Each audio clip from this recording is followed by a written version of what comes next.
Hey, what's up? This live is all about how my past client, Sarah, lost 35 pounds during a shitty-ass divorce, and she's maintained it for a year and a half.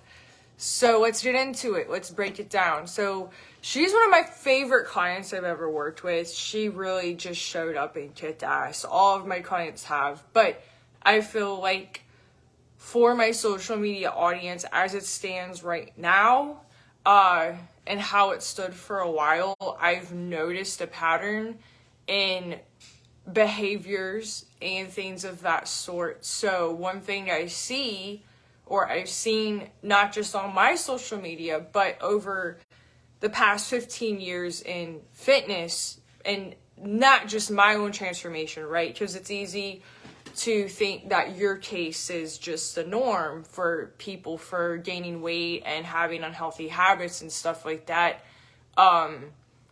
Usually something pretty unexpected or stressful or traumatic, or there's a spectrum of what that means for each of those.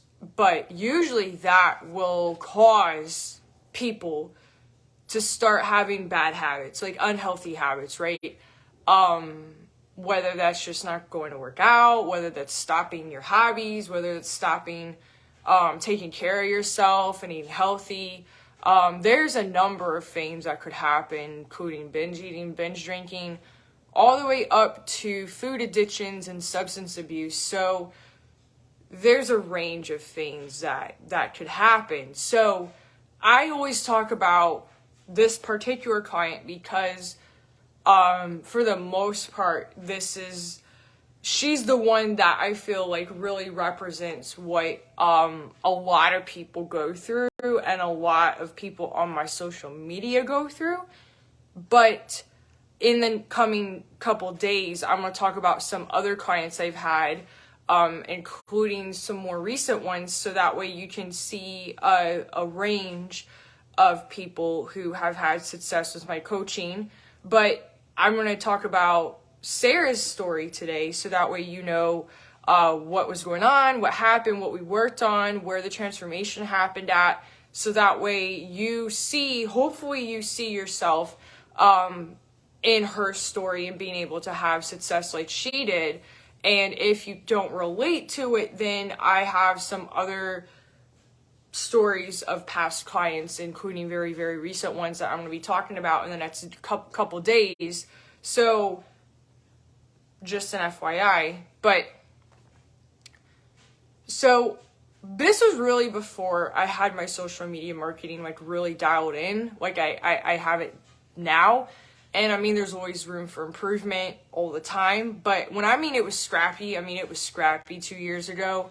I get like the Facebook memories and shit, and I look at my old brand and I'm like, the fuck? Like, I was like, this is what my logos were and everything from my programs and shit like that. And I'm just like, oh my God, like this is horrific.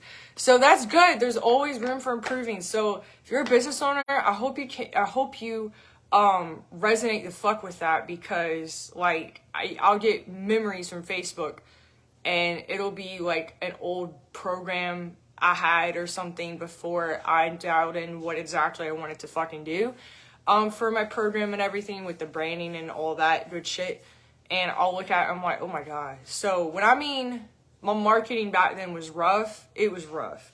Now it's not where I necessarily want it to be at, because I'm in like hyper focused scale mode right now, and failing faster and pivoting faster than I ever have before, which is it can get to be a lot. But back 2 years ago, I was not even posting reels, I think. Wait a minute. I was a little bit. I wasn't posting them like I am now, which if you don't know what a reel is, they're little short form videos, right? So 2 years ago, exactly, I was not really posting those a lot or at all. 3 years ago, when I first started my company, I was not doing video at all. I did not have a YouTube. I was not doing live streams. I was literally just posting static like photos. Which if you're a social media marketer, you probably want to react the way that you are to that statement.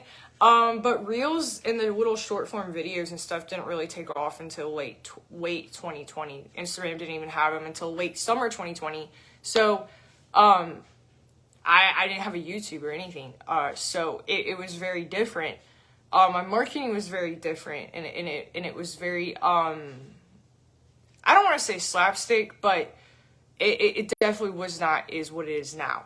So I honestly was shocked out of my fucking britches when people would be reaching out to ask to work with me, because I was in such a beginner phase of social media marketing. Like, it was so beginner.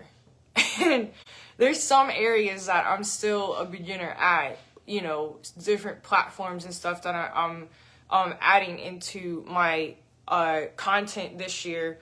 But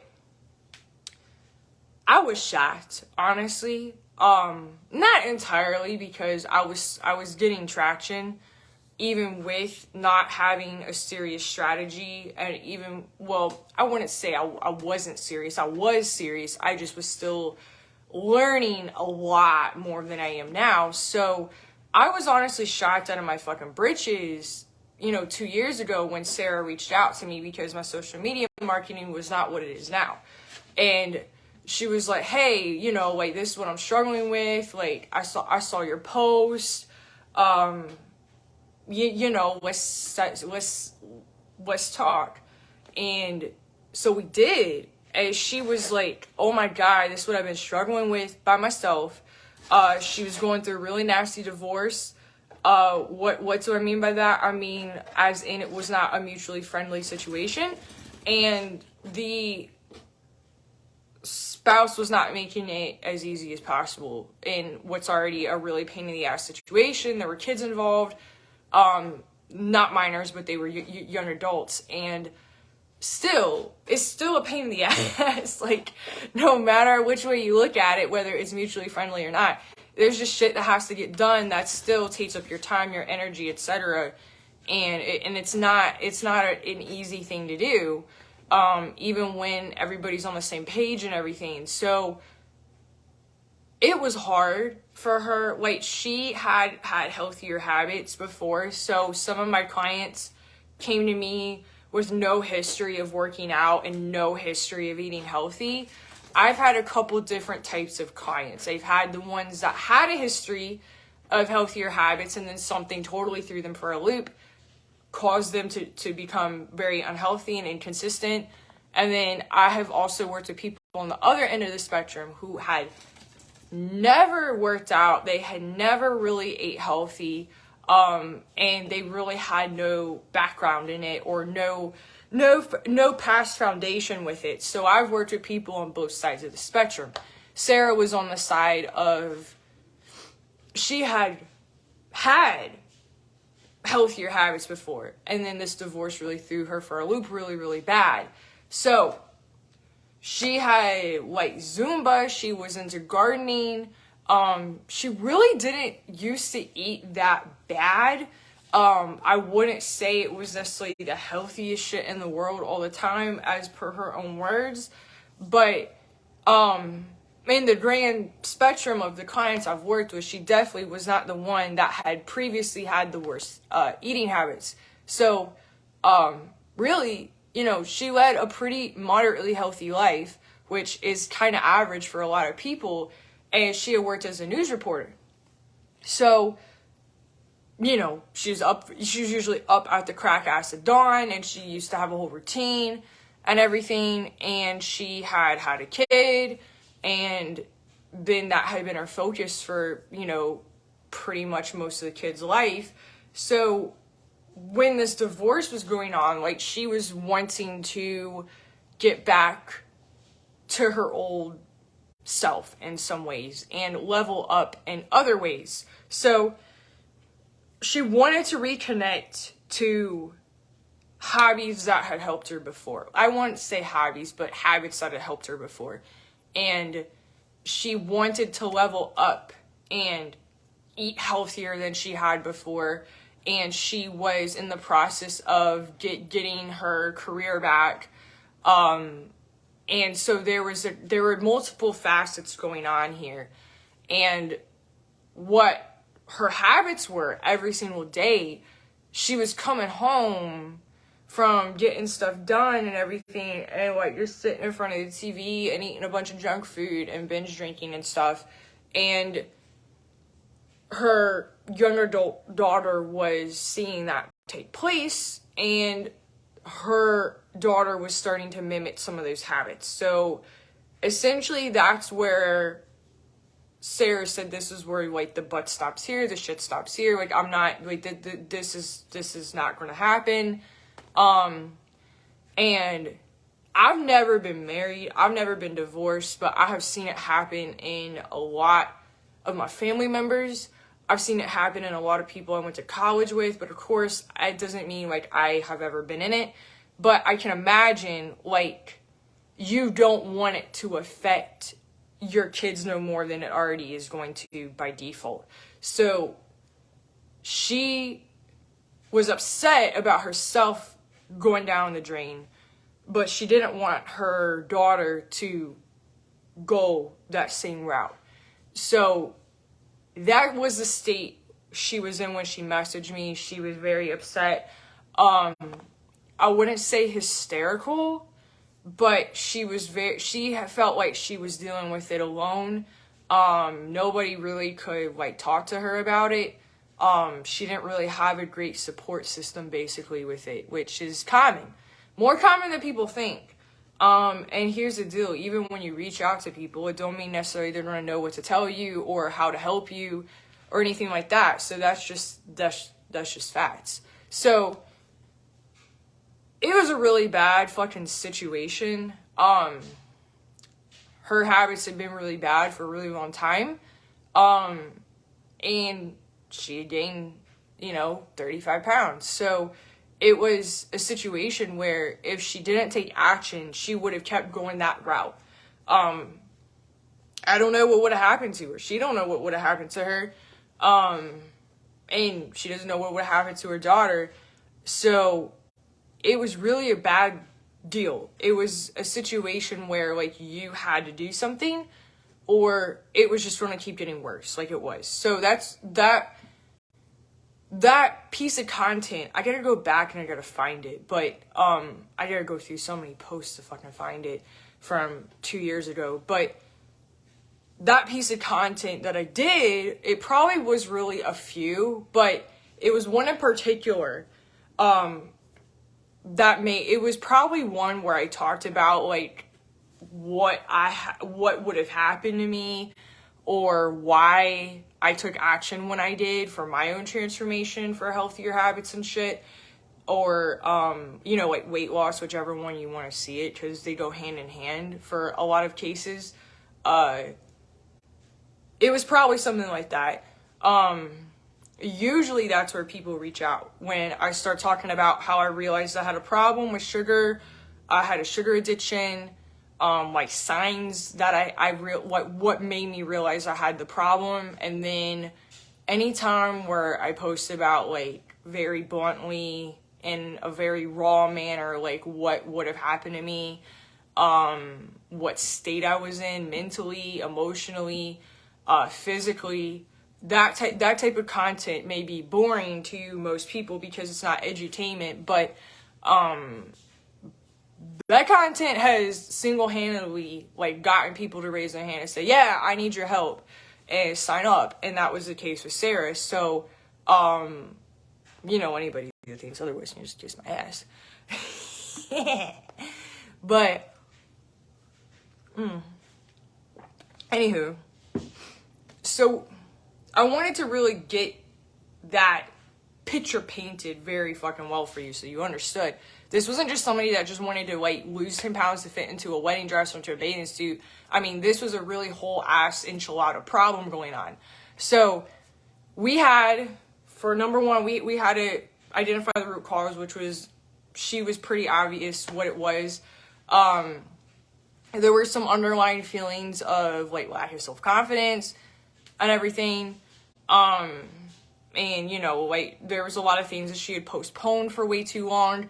So we had to proactively move her away from feeling like validated and stuff like that from the marriage and start focusing on the person that she was going to be from there on out, because you couldn't go back.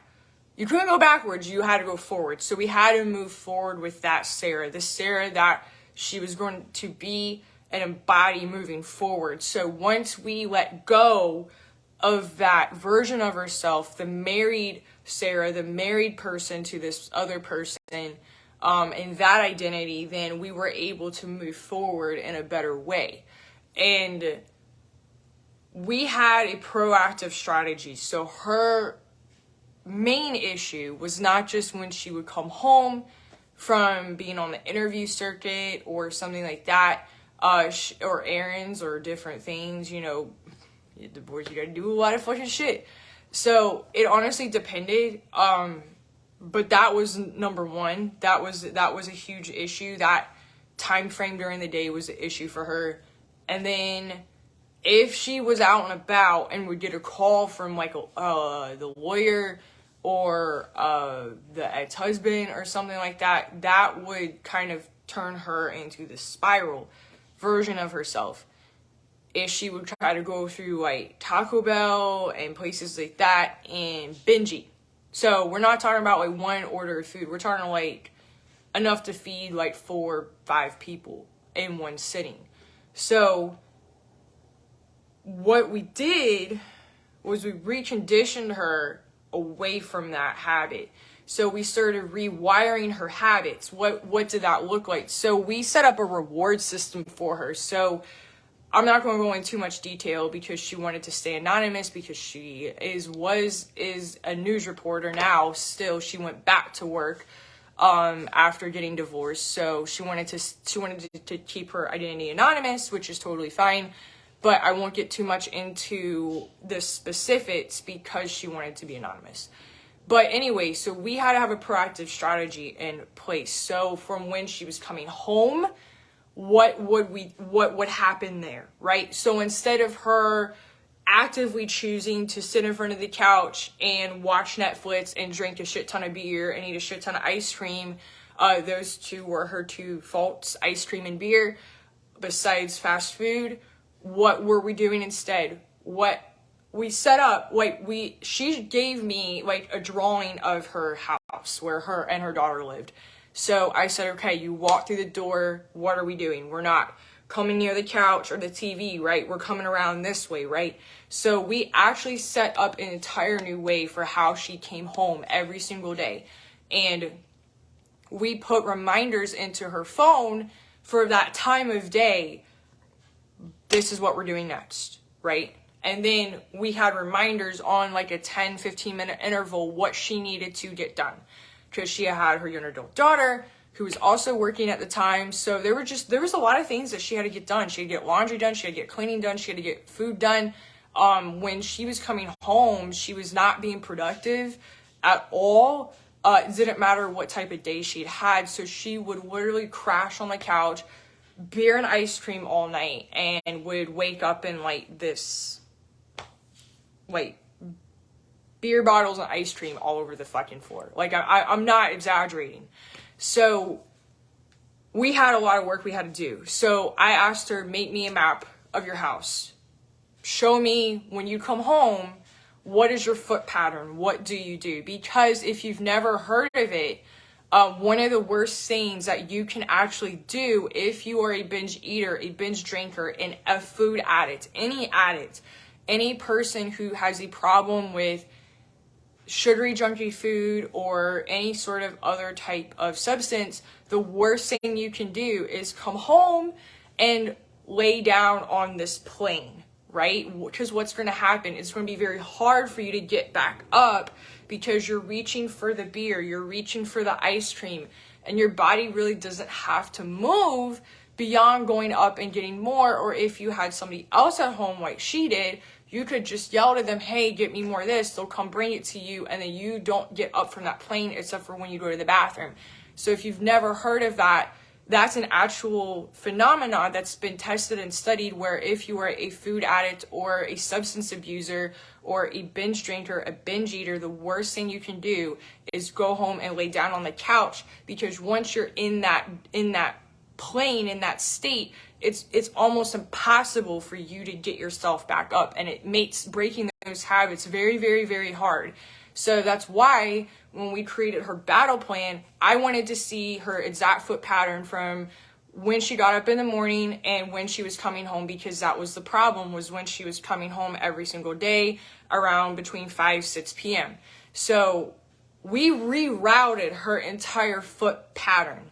And when I mean that worked, it worked, because she was no longer feeling magnetized to the couch and magnetized to the beer and the ice cream, because she associated beer and ice cream with sitting down on the couch and watching TV.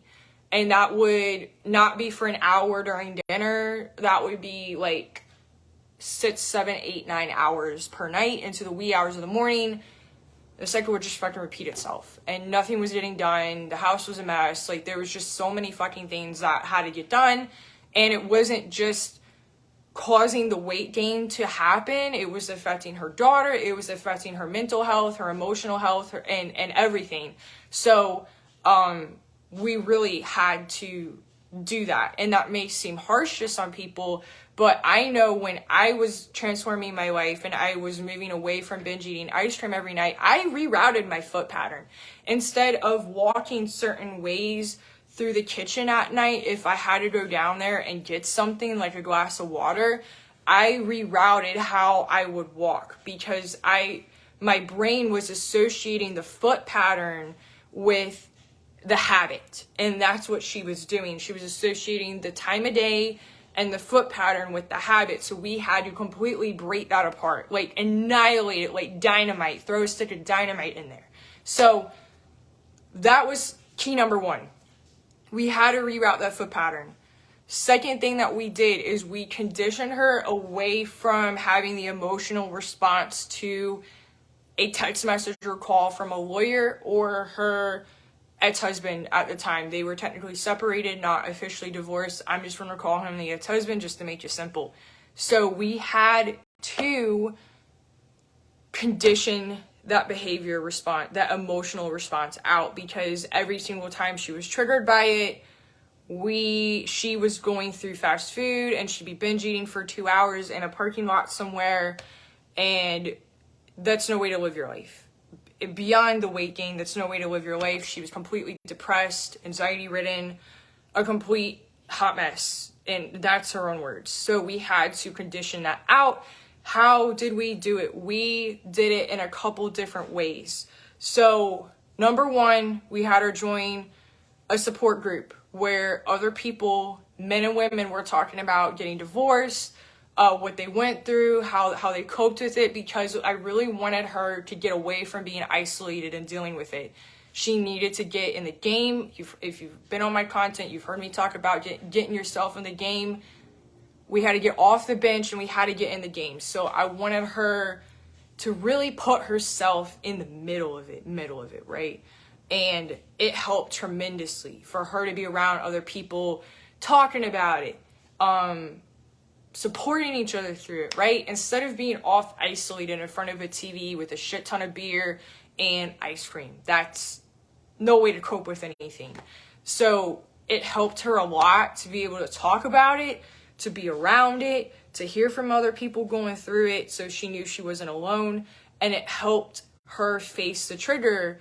And another thing that we did for rerouting her habits essentially was we set up a reward system. So I'm not going to say what her reward was because it was very hyper personal to her. But we essentially had a spreadsheet. So at the end of every day, she would have the reward. If she didn't hit the metrics, we didn't do it. If she went through the Taco Bell, we didn't get the reward. Then after 30 days, we did it on a weekly basis. So that upped the stakes a bit for the reward and stuff like that. So we upped the stakes for it. So if she could go a full week without going through it, boom, said and done, she got the reward. So it really was interesting to see that. And then in the beginning, what we did was the first 30 days, we rerouted her whole drive home away, as far away from that one Taco Bell as possible, because that was where she was associating it. And if she told me if she would drive by it, it would signal in her, like, I'm going to get a text from them or a call and I'm going to spiral. So we had to literally do the phrase out of sight, out of mind. So we didn't just reroute her footsteps at home, what she would do as she entered the house, to disassociate the binge drinking and eating from when she came home. We also rerouted her whole drive home as well. It actually ended up being a couple minutes shorter than what it was, but when she wasn't driving by that particular Taco Bell, it was out of sight, out of mind. And then what we did a stepwise gradual reintroduction of that pathway home, so that way if she ever had to drive by it again, it wouldn't trigger this overwhelming sense of, oh my God, I'm spiraling. So after 30 days of the rerouting and the additional inner work that we did in my 7-phase methodology, we reintroduced that pathway home, that drive home 2 to 3 times a week for 2 weeks, then 4 to 5 times a week for another 2 weeks, and then all 7 days from then on out.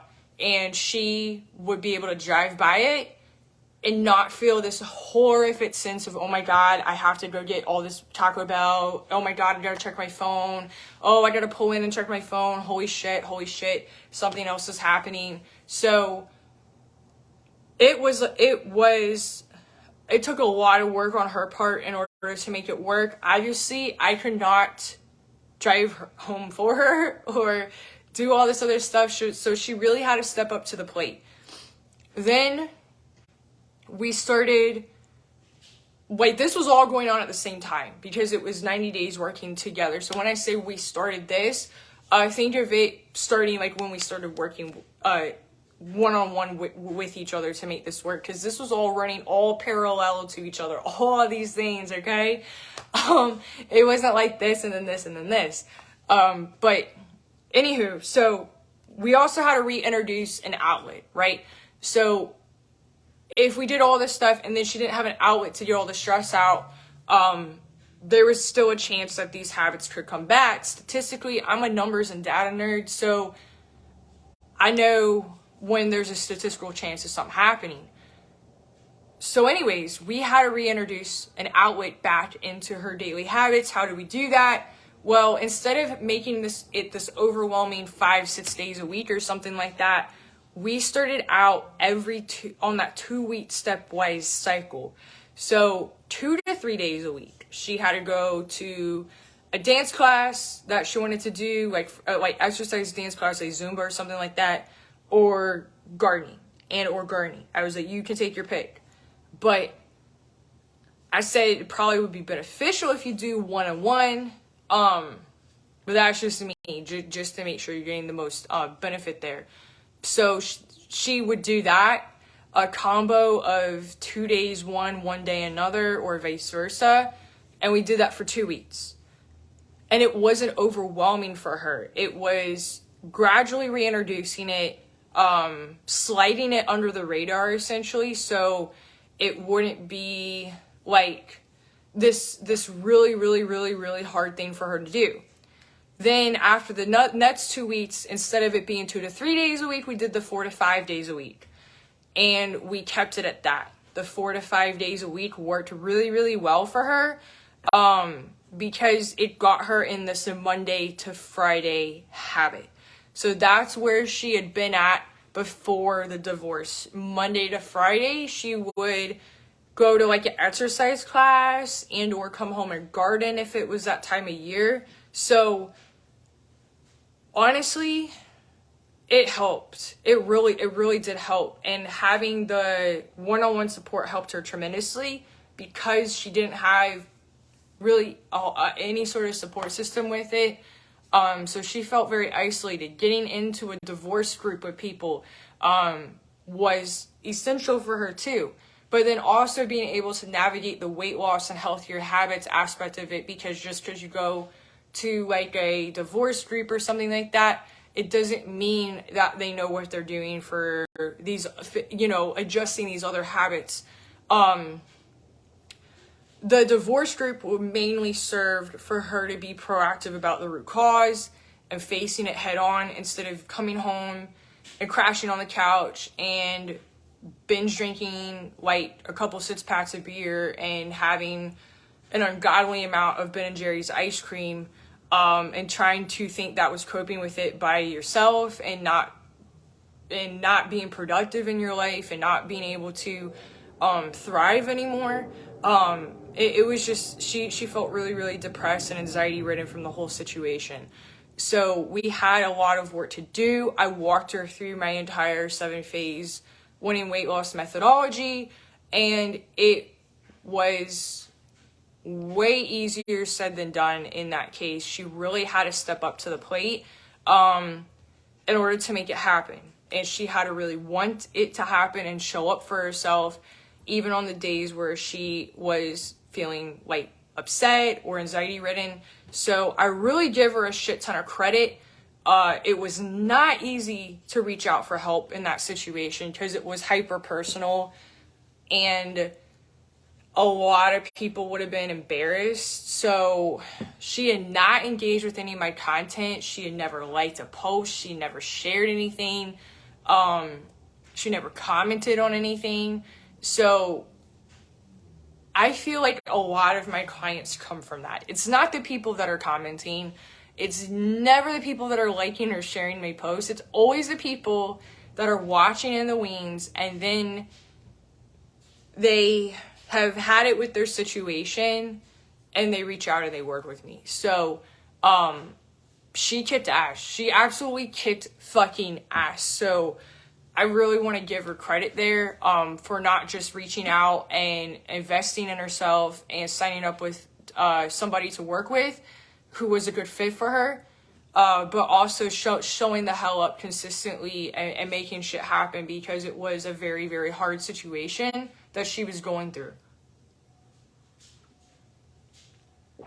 So if you've seen yourself in a part of her story, or anything else that I talked about, maybe you're a guy and you're going through divorce and this is you. This is not like just a female only problem.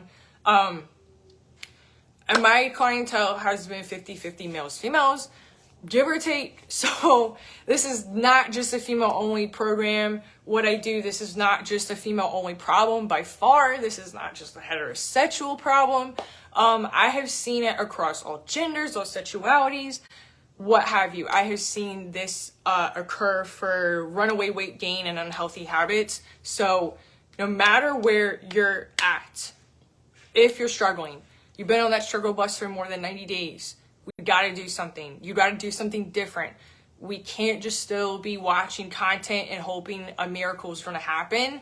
So I am going to link the enrollment information page for the Diet Killer plan in the comments below, and you can sign up to work with me on the group only version of it or the one-on-one VIP. Sarah was one-on-one VIP.